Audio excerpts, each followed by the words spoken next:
E-double-E Atiok Aniruli Boss Sis-boy has my jokes Junior Yoko has my jokes Dr. Panda has my jokes Selector Ichi True story Ndichikaona kati famba mustreet Pandiri kangmana aka kaive squid Kaitopo ila kaive hot Ndisingasive kakatora mukati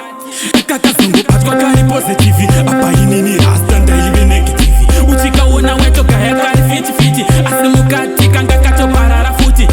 Kakazungu patwa kari positive Apa inini rasta ndaive negative Uchikaona weto kaya kari fiti Asimukati kanga kato parara futi Ndakakaona kati famba mu street Ndikati ndova kato mira futi Ndikati baby ndakuda ice juice Zikanzikana nini ndafarira futi Ndikati baby ndakuda zvemuri Ande kunyustati ndizive zvauri Ndizingazive kuti ndipo patotangira mawani Asi mafanizi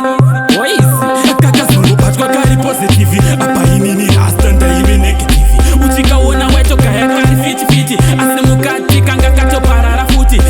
Kakazungu patwa kari positive Apa inini rasta ndaive negative Uchikaona weto kaya kari fiti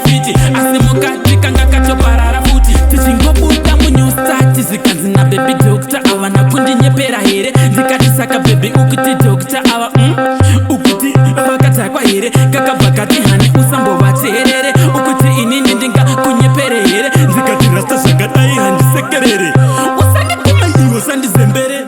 Kakazungu patwa kari positive Apa inini rasta ndaive negative Uchikaona weto kaya kari fiti Asi mukati kanga kato parara futi Kakazungu patwa kari positive Apa inini rasta ndaive negative Uchikaona weto kaya kari fiti Asi mukati kanga kato parara futi Ndakakaona kati famba mu street Ndikati ndova kato mira futi Ndikati baby ndakuda ice juice Zikanzikana nini ndafarira futi Ndikati baby ndakuda zvemuri